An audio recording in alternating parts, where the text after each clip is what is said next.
ആണിപ്പോൾ പഠിപ്പിച്ചു വരുന്നത്.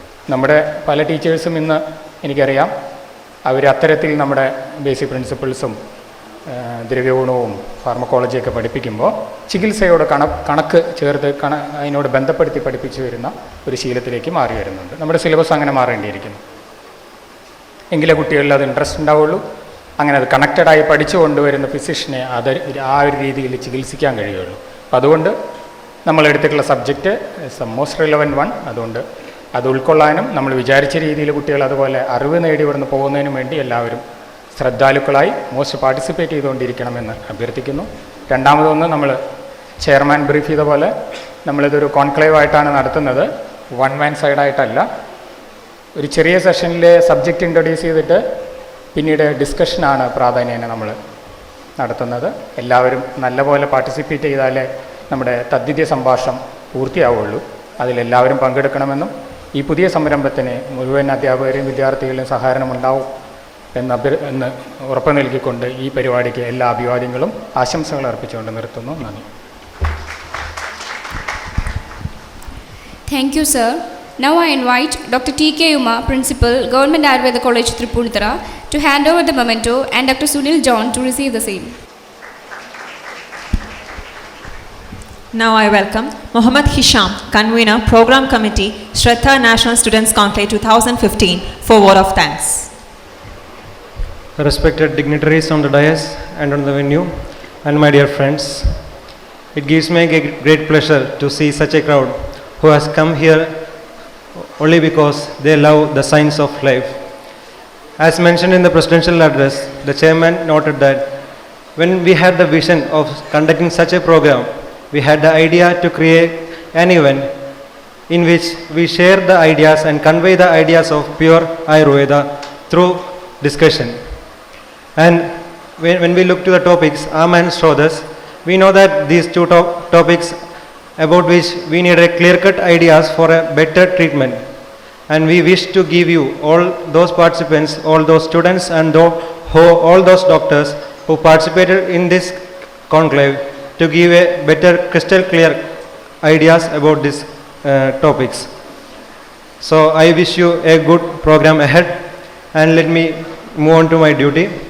First of all, I thank Suhas IAS, who has come here as the chief guest of this conclave besides his busy schedules for our conclave. Next, I thank CUFOS Vice Chancellor Dr. B. Madhusudana Kurup, who has given the consent to come here to inaugurate our conclave. Next, I thank our staff advisor Jaiprakash S, who has given all our supports to make our dream true and helped us to make this conclave happen.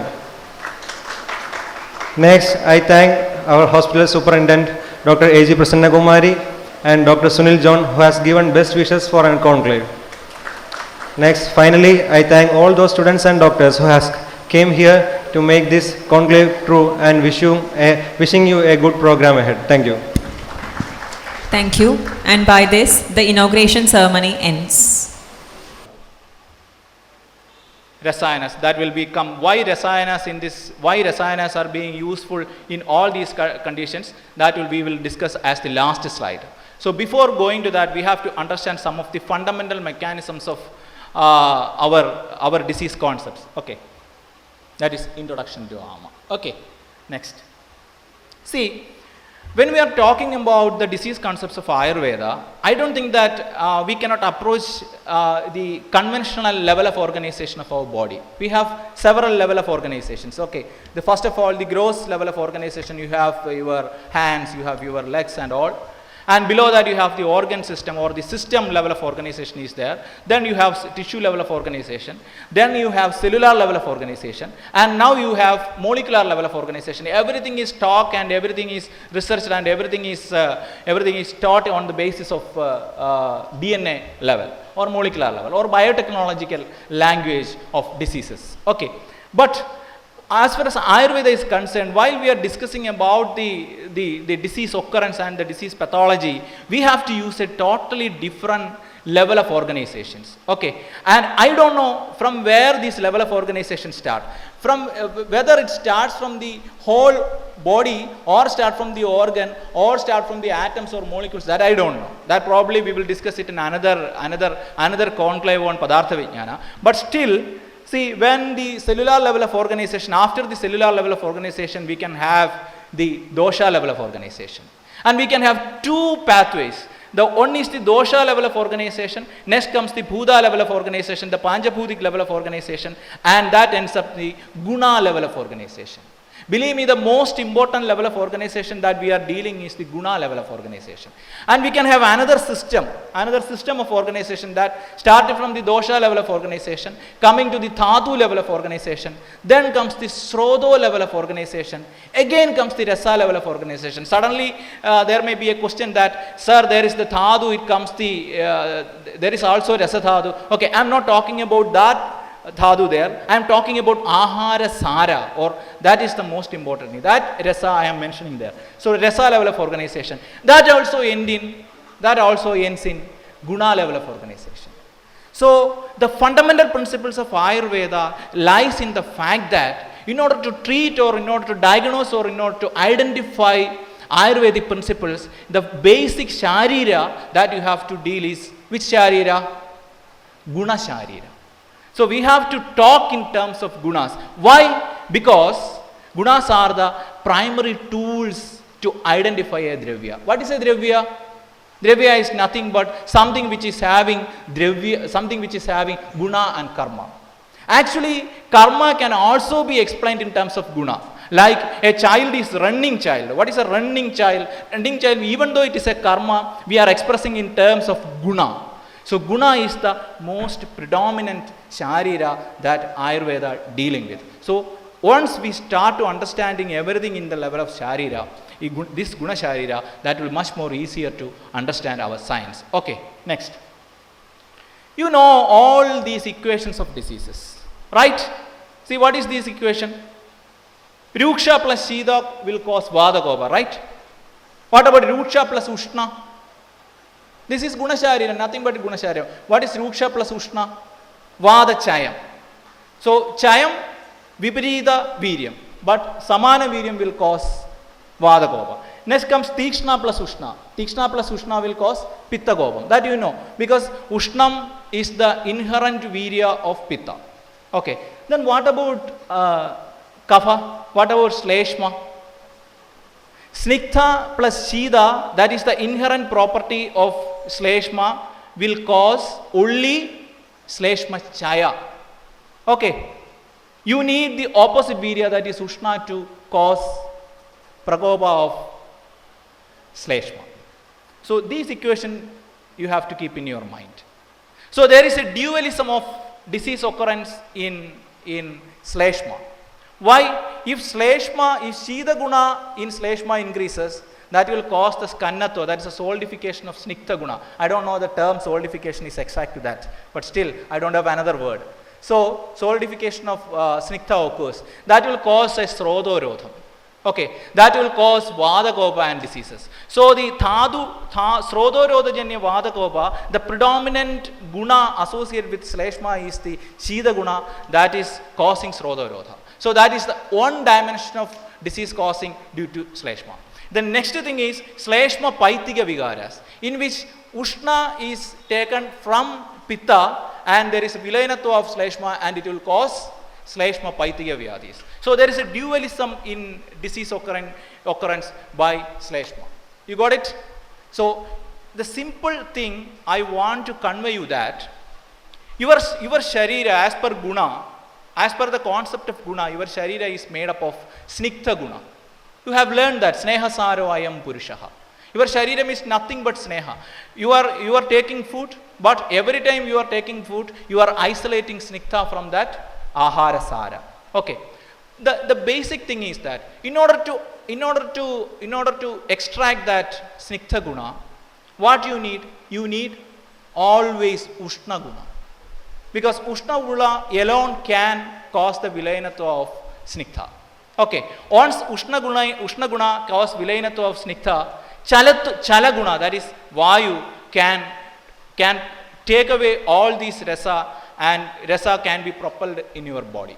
Okay, so this is the basic 3 gunas in your body. You got it? Okay, basic 3 gunas, that is Sniktha, Ushna and Chala. Next. We can call it as the tripod of life.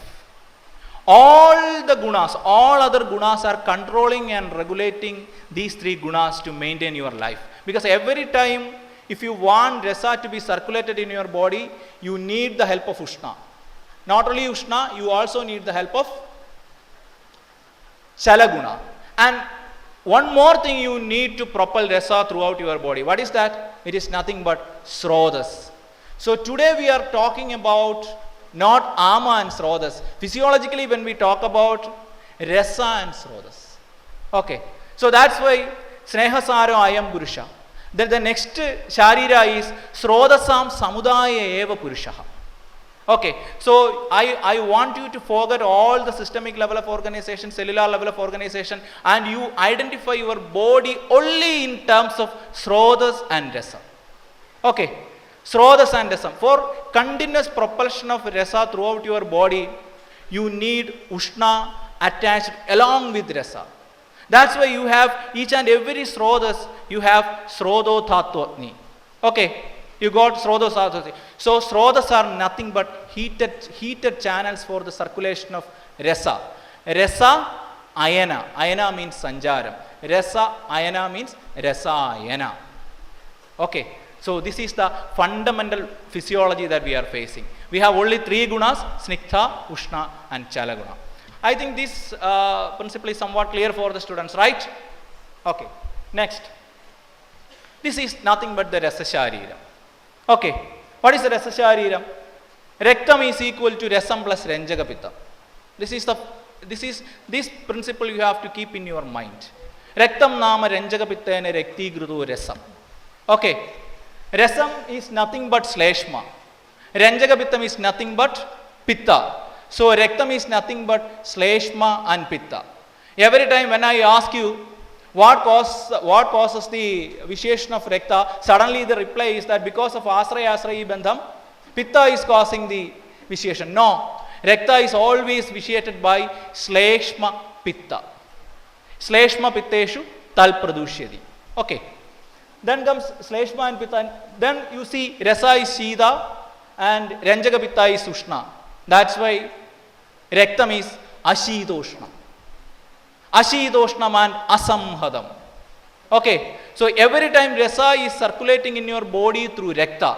Why there is Ushna and Sniktha? In order to, if there is not Ushna, if there is Shida Gunadhikya, Rasa cannot propel through Srodhas. That will cause a Skannatum. So recta is the primary factor that is circulating the Rasa. Okay, these are some of the Kledas Shrudi against Sniktha and Ushna. Abhishandaya, Sniktha and Ushna, everything. So this formation of recta that you have to keep in your mind. Okay, next slide please. Please, next slide. How is Rasa circulated? We are moving into Ama, the occurrence of Ama. See, Aharam is there. Next. Pranavayu is there. So the role of the Pranavayu is to move the bolus of food you are taking into the stomach. Okay, the Amasya is always under the control of Samanavayu. Next is, please, next. And Ahara, once Ahara reached Amasya, what will happen? There is Kledaka Kapha. What is the Kledanatum is always the function of Udaga. Okay, so once Kledanatum is acting there is Shaidhilya of Ahara. Ahara Shaidhilya will occur. That is Kleda Rupa Annam, that means Shithila Aharam will be there. Once the Ahara get this Shaidhilya, it is easy for Pajaga Pitta to digest that. Okay, that digestion, next. That digestion, once that digestion is completed, we can have Ahara, Sara and Kitta. Kitta again turning into Purisha and Mutra. This is the usual physiology happening in our Amasya. See, once again you can see that Samanavayu is there in the Amasya, it is controlling and regulating all those things. And Ahara is propelled by Pranavayu and it is coming to Amasya. Kleda Kapha is making Shaithilya, Udagaha Klededi, Sniktha and Ushna. Then Pajaga Pitta is acting that is Ushna, the Ahara Saram. the Sniktha is undergoing Vilayana, then the Ahara Sara is propelled out from the Ahara, and that Pachana is complete. Sara will moving for circulation to the body, and Kitta, that is Purisha and Mutra. This is the usual physiology of Rasa Sanjara in our Koshta. The next thing, this Rasa will be traveling in the body like this: Ahara Rasa, Rasam, Rektam, Mamsam, Meda, Sasti, Majja and Shukla. Okay, this is the only way, no, this is the only way of movement. The next, this collateral circulation is also there. This is explained by Kedara Gulya Nyayam or Kshiradati Nyayam. Several Nyayas are there. All Nyayas are explained like this. Rasa can be converted into Rekta. A portion of Rasa can be converted into Rekta. Rekta can be converted into Mamsa. But the problem is that once the portion to Mamsa has terminated, all other Dhadus will be affected. To prevent that, there is a collateral circulation through Kedara Gulya Nyayam. Rasa can be directly give a portion to each and every Dhadus. So this is the collateral circulation of Dhadus. Next comes. And you can see in the Amasya, what happened in Amasya, the same is happening in each and every Dhadus. Once the Rasa is coming, there is a Dhatukni will be there. That Dhatukni is giving Ushna to that Sniktha. That Sniktha will be digested or transformed into two portions. Of course, three portions. One Sara that is utilized for Majja and the other Sara that is utilized for Shukra, and there will be a Mala that is we identify as Dhadu Mala. Unfortunately, the Ushna Guna, that is Pajaka Pitta, is not up to that level to digest or to separate the Ahara Sara. This is what is called Ama. You just think about that sloga, Ushmana Alpabalatvena, Dhadu Madhyama Bhajitam. It is the Alpabala of Ushma. Okay, so that is causing Ama. The problem is that when there is Kleda Rupa, now you can see the Ahara is there and the Kledana has been acted there, and now the Annam is in Kleda Rupa. Once the Annam is in Kleda Rupa, it is there in Amasya, the body starts a mechanism to eliminate this Kleda fastly. So, how the Kleda from Anna is eliminated? Anna Kleda Nirvahanena Mutram. There will be overproduction of Mutram. You can see that it is every time it is circulating and trying to eliminate. Why? To control that Kledana. Once the Kledana has been controlled, the body will be able to digest the Ahara by using the merely present Ushna. That is Pajakapitta. Next. How Lenkana and Pajana affects? Nothing but you give sufficient time for the body, so that once the body has given sufficient time, that will eliminate the Kleda, and the Kleda, once the Kleda has been reduced, the merely present Ushna can digest the food. So that is the Pajana Aushadas and Lenkana Aushadas mainly acting on the Kledana, that is Sniktha Guna of your stomach, Sniktha Guna of Ahara. So this is the level in which Lenkana and Pajana in Nama acts. Next, Anilomana and Deepana. The problem in Deepana is directly giving, we are trying to increase the Ushna Guna of Pajaka Pitta. Deepana Ushadas, you take some of the Pajana and Deepana Ushadas. Best example is Pajana is Panchagolam. Okay, Panchagolam itself is Ushna and Tishna. It has the property of Dravashoshna. That will reduce the Dravato of Anna that is present in the Kleda, that is present in the stomach, and then the reduced Ushna, even though it is reduced, will be able to digest the Ahara. So that is happening in Pajana and Lenkana. In Deepana, the problem with Deepana Ushadas will act after digestion. The best example is Ki, Kritam. The problem with Kritam is, once there is Kleda Rupa, Kleda Vritti in your stomach, you cannot administer Krita. The problem is that Sniktha Guna cannot accept at that time. So that's why Deepana Aushadas, Shulahara Aushadas, Anilomana Aushadas, everything is contraindicated in Ama. If there is more Ama, you cannot give these kinds of Deepana, Anilomana Aushadas. Why? Because it cannot digest it. Once all Deepana, Anilomana Aushadas will function only after digestion. So that is the thing, Pajaga Ushna. Anilomana Aushadas, the Anilomana Aushadas doing a pulling effect. It will increase the activity of Apana Vayu, and the Mala, removal of the Mala will be enhanced. Once the removal of the Mala will be enhanced, the digestion process will be initiated. So all Anilomana Aushadas are Deepana because of this action. Next. Vamana is the, if it is Prabhudam, the Klaya Tattva is Prabhudam, only thing you can do is to eliminate it directly. Okay, then these are the basic fundamental treatment principles of Ama. Tatra alpe lenghanam, mathe lenghana pajanam, prabhude shodhanam. Never think that shodhana is virejana. Why not virejana? Because virejana aushadas need to be digested. There is no scope of digestion. Okay, so this is the fundamental thing. Vamana means there is sadhya vamana is possible, but there is no sadhya virejanam is possible. Okay, except I think for krimi chikitsa or something like that. Okay, so this is the fundamental treatment and all aspects of Ama. So once the Ama is there in your Amashya, it has fundamentally or functionally three fates. Okay, the first thing is Alasi Bhudam, Amashya. That is, we call it as Alasada, right? And the increased Ama can be eliminated in many ways. The first thing is Swayam Pravartrata Dosham, it may come through Urtha Marga. What is that? Chardi. Or if some amount of Pitta involvement is there, it can go downwards. What is that? Adisara. My question is the next thing. What if the Ama is going right from there to Shakha, that is the Tiryagada Ama? What is the preliminary symptom? What is that? It is Joram. So that's why all the major yogas of Koshtasi, if Ama is there in the stomach, that is we call it Alasaka. If it is through Urtha Marga Shodhanam, we call it as Chardi, Atho Margam, Adisaram, and again it can go both ways together. Adharotara Margapyam, that is Vishujiya. Okay, if it is moving in Tiryagada, moving like Tiryagada, we can get the symptoms of Jora. Okay, so these are the primary fate of Ama, what is happening in your stomach and the preliminary aspects of its management. Next. Then what is Ajirna? Ajirna is nothing but, see, alterations in these three gunas. If Sniktha is get altered, we call it as Ama. Ajirnam tu Kafadamam. Then comes the Ushna, is the non-functional of Ushna aspect, non-functional of Pitta aspect. We call it as Vidatham. And is Vishtabdham if Vayu. Why? Because that portion of Vayu is not functioning properly. That portion of Pitta is not functioning properly. See, Akner Nirvabhagam Pittam Regena Vamanenava.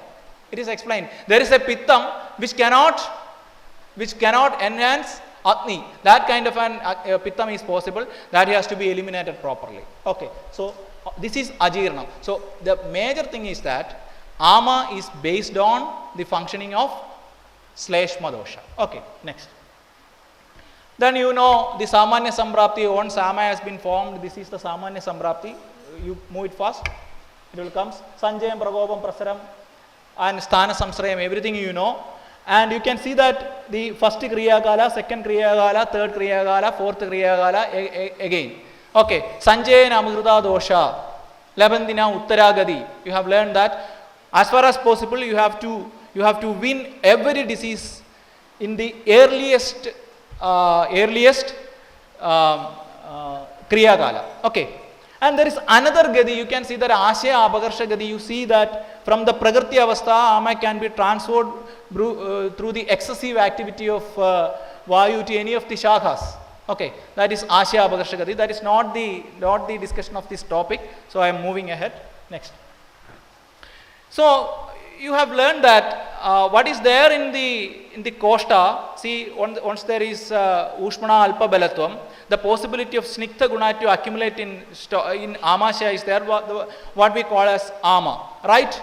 The same thing is possible in Shakha. Then we call it as Shofa. Okay, the same process, if it is happening in your Shakha, we call it as Shofa. See, next.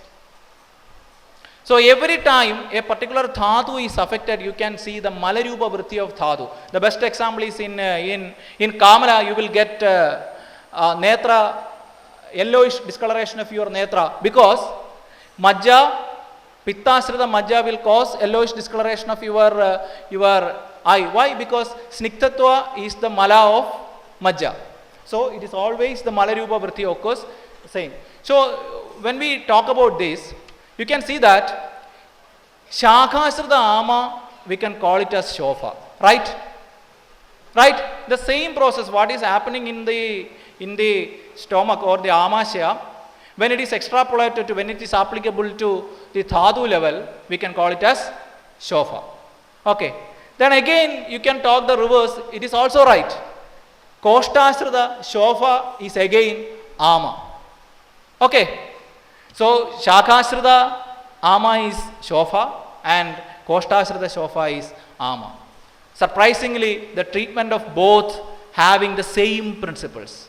That's why Susrutacharya always begins with the treatment of shofa. In Ashtanga Hridaya, the first treatment explained is ama chikilsa.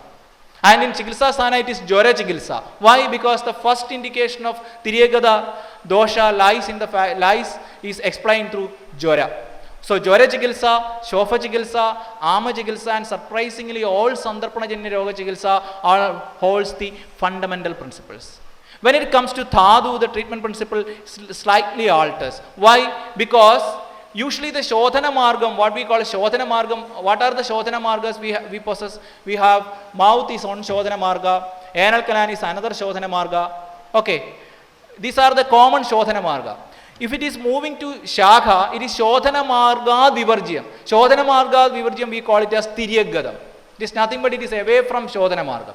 So if it is away from Shodhana Margam, we have to bring it back to the Shodhana Marga and do the proper Shodhana. So these components should be added to the Ama Chikilsa. That is the only difference between Shofa Chikilsa in Dhatu and Ama Chikilsa in Koshta. Okay.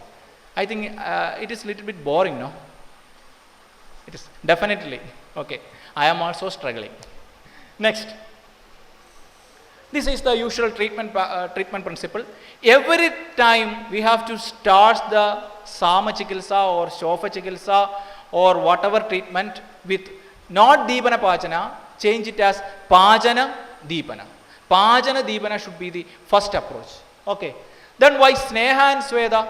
Sneha is nothing but adding Snikthatva, and Sweda is nothing but giving Ushnatva. And if you give Sniktha and Ushna, that will cause Vilayanatvam of the doshas present in the Shakha, and so that you can appropriately bring back doshas to the Koshta. Okay, so that is the role of Sneha and Sweda. Then comes the Shodhana. Then what is the role of Shastra Karma? See, what is the role of Abhishanda? You know Abhishanda. Abhishandam is again nothing but Sniktha and Ushna. Okay, because Shiras is particularly Kaphasthanam and Netram is Pittasthanam. So there is a sensitive balance existing between Sniktha and Ushna in your eye. Whatever thing whatever Ahidacharana causing the imbalance of Sniktha and Ushna, you just look into Abhudravya Adhyayam and Ushna Abhidaptasya Jala Praveshat. Ushna and Sniktha Upayoga, that will cause this imbalance of this sensitive balance in your eye, that will cause Abhishanda. Abhishanda is the cause for all diseases. So the shofa that is occurring particularly in your eye, we call it as Abhishanda. So Sarva Netra Yoga Karana is Abhishanda. So that is Shastra Karma is for when the shofa once accumulated and it attains Grathidatva, there is no way to bring it back, whether Sniktha or Ushna Chikilsa. So you have to find new Shodhana Marga. That is through Chedana, Lekana, etc. That is why Shastra Chikilsa again comes as a part of this Shofa Chikilsa or Ama Chikilsa. So from this you can understand that every Roga and every disease, the fundamental thing is that except for Vada Vyadhi, typical Vada Vyadhi, every Roga and every Chikilsa holds the fundamental principles of Ama and again the fundamental treatment principles of Shofa Chikilsa and Ama Chikilsa together. Next. Then see different rogas. I already explained Ama, Alasagam, Joram, everything is Joram, Adisaram, Vishujika, everything is Ama.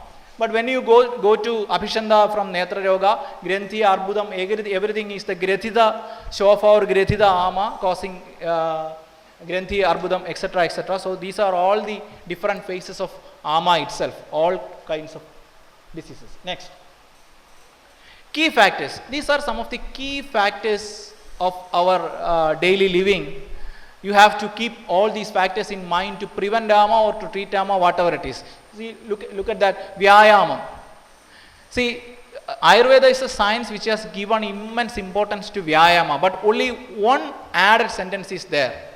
It should be like managing an elephant. You have to do exercise. Elephant is much powerful, Okay, you manage the elephant with a skill.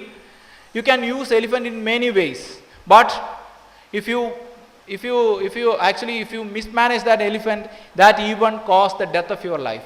Vyayama or exercise is the thing that has been discussed worldwide nowadays. It's a potential of Vyayama to prevent diseases and everything is there. But at the same time, they are worrying about over exercises. The thing is that exercise will produce a lot of free radicals in your body. And that free radical will stimulate some of the antioxidant enzymes that will be beneficial for your body. And that will help you in future to maintaining your gracefulness, maintaining your life, everything. But if that production is more than normal, that will hit your mitochondria and that will cause premature death of your cells. So the same exercise which will be beneficial for your health can even kill you prematurely. So that is exercise, the importance of exercise. See, what is the role of Vyayama in Ama Ulpanna? It is so simple. The movement of Ama from Koshta to Shaga is always enhanced by Vyayama. Vyayamat Ushmanastaishnyad Ahidajaranadapi. Okay. The second most thing is maintaining your Agni. Agni is the second factor that is